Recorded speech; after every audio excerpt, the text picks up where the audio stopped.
What if gems weren't near-perfect lifeforms, but biological experiments engineered to serve a boundless empire? What if the world of Steven Universe was no longer governed by empathy, becoming instead a place where life is manipulated, redesigned, and reshaped without restraint? This is the premise behind this speculative horror AU, a much darker reimagining inspired by works like All Tomorrows. Here, science and evolution are pushed to their absolute limits, yielding visceral and deeply disturbing versions of the characters we know. In this reality, the diamonds don't just rule, they experiment, crafting and twisting life to suit their whims. And caught in the middle of it all is Steven, a hybrid in a universe that doesn't cherish life but merely exploits it, an anomaly representing something entirely foreign to a world that has no concept of what it means to be human.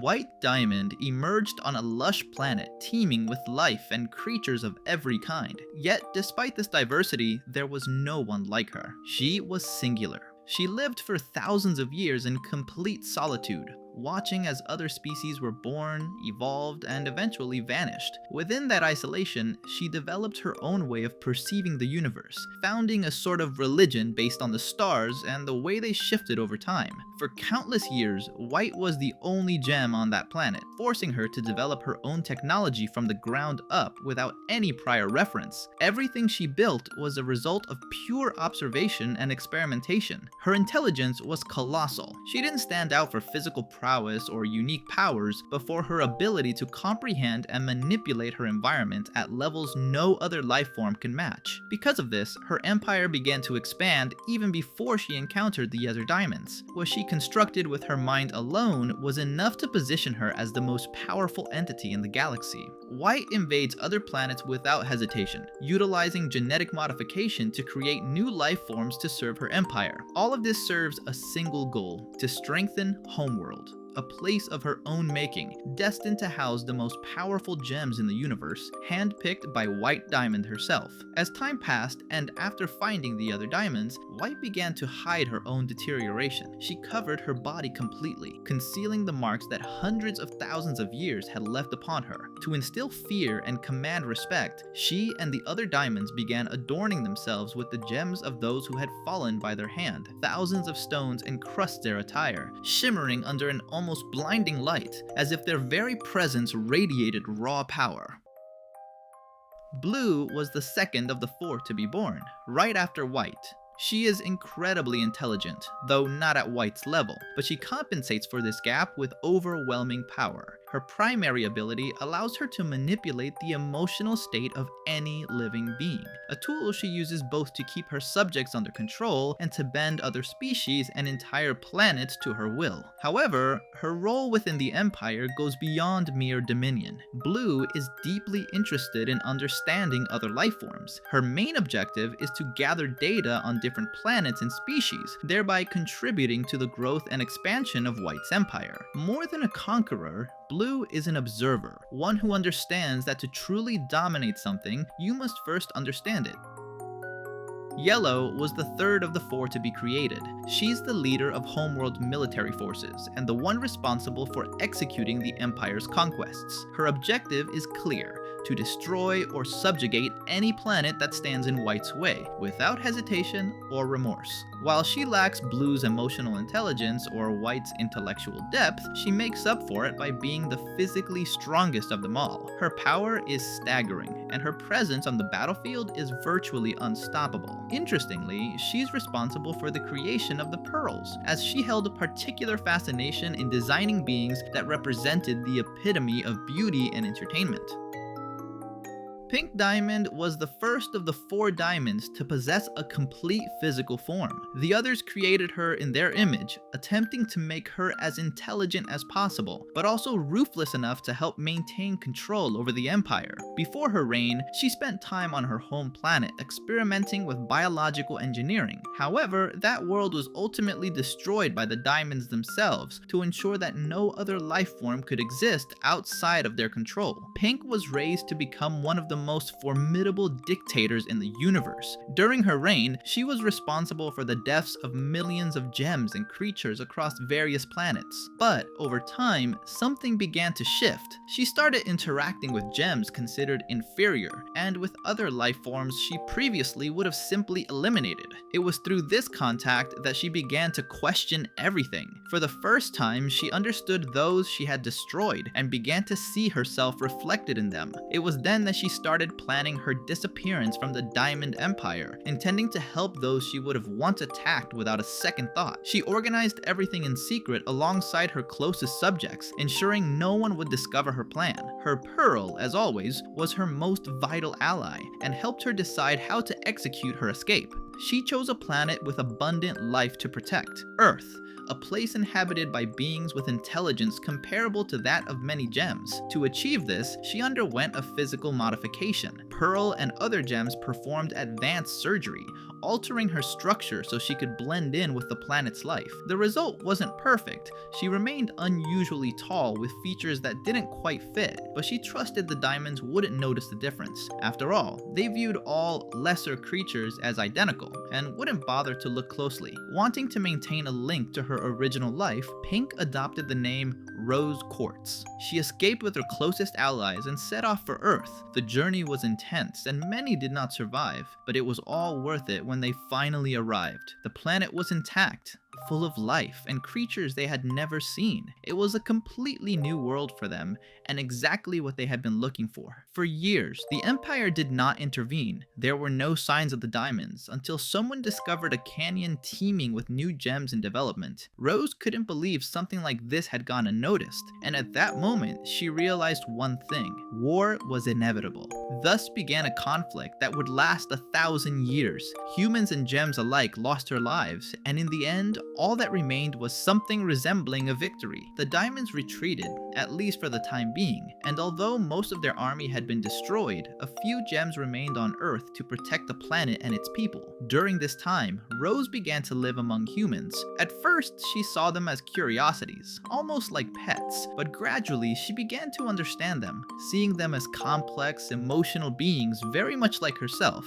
It was then that she met Greg. Although Rose remained hidden due to the fear her appearance generated, Greg didn't hesitate to approach her. Over time, that bond grew into something much deeper. Eventually, Rose became pregnant, something completely unprecedented. No diamond had ever gone through such a thing. For her, it was the opportunity to bring a new life into the world, one that could grow as a kind soul. The other gems disagreed and tried to change her mind, but Rose had made her decision. Rose gave birth, but did not survive the process. Even so, in her final moments, all the gems understood one thing: she was happy. Happy to have brought Steven into the world.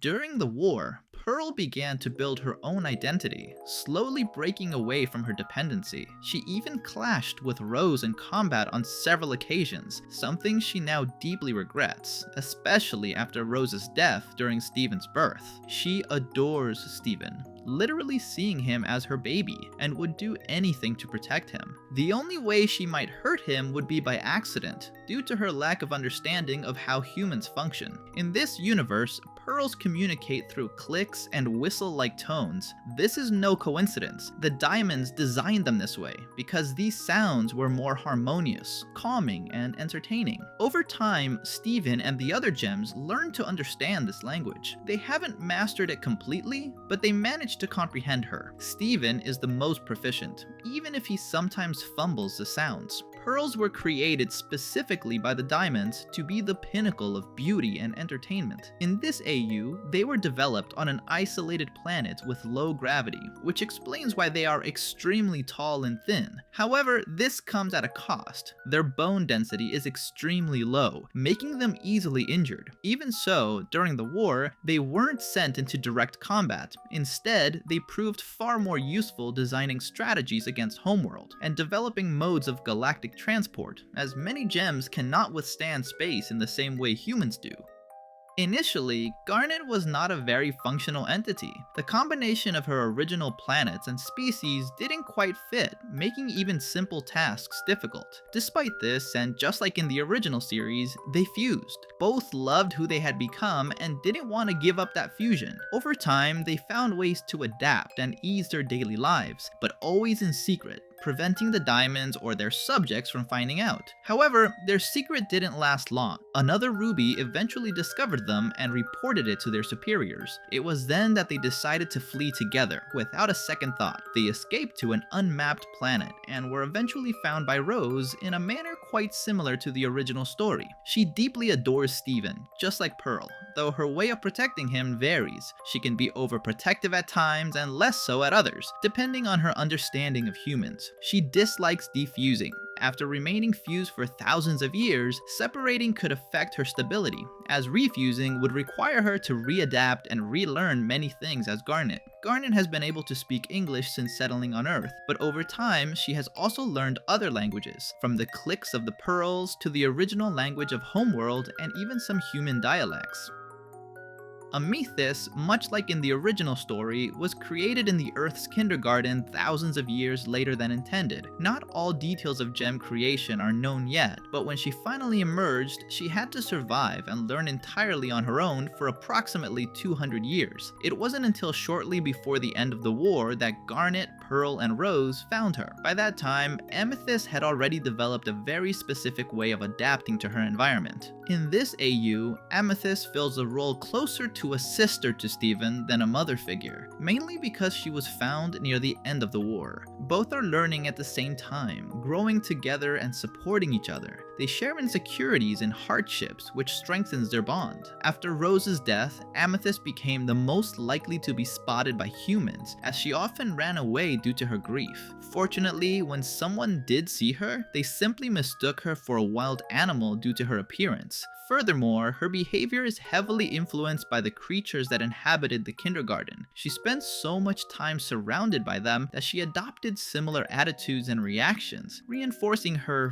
feral image within the group. And while Amethyst may seem like an instinctive creature, she actually possesses the same mental capacity as a human. Her development was simply limited by years of isolation. Unlike other gems, she emerged much smaller and weaker than normal, though she isn't aware of this since she never met others of her kind. Thanks to Garnet, she understands human speech and slightly understands Pearl sounds. However, Amethyst cannot speak. Instead, she communicates through writing and specific movements. She never received proper combat training for the war, so she doesn't possess the same fighting skills as Pearl or Garnet, though they tried to teach her the basics.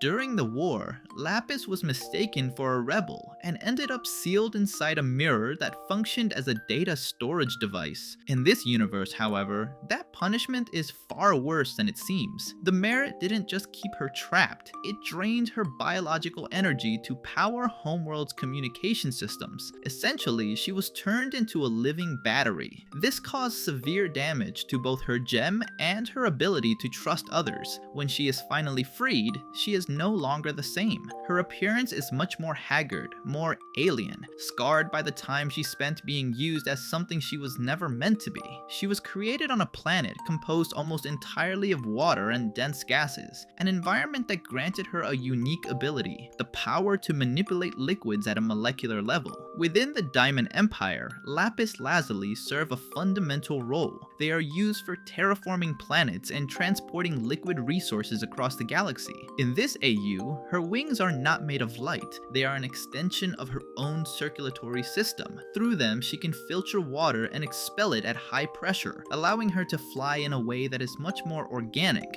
and much more unsettling. Regarding Steven, in this AU, he seems to retain much of what we already know from the original universe. His personality, his feelings, and likely even his powers remain very similar. However, there is one detail that changes significantly: his eyes. Here, they look much stranger, closer to those of his mother, and with a distinctly more alien aura. There isn't much talk of Steven within this AU yet, but it can be inferred that his relationship with the other gems follows a similar line to the original series. series, albeit with that darker, more disturbing tone that defines his universe. As for other characters, there is very little information available. Most concepts are limited to standalone illustrations, leaving many aspects of this universe open to interpretation. This is how we conclude this story, at least for now, as its creator, Violentfish, continues to expand this universe with new ideas, new concepts, and increasingly disturbing versions of the world we know.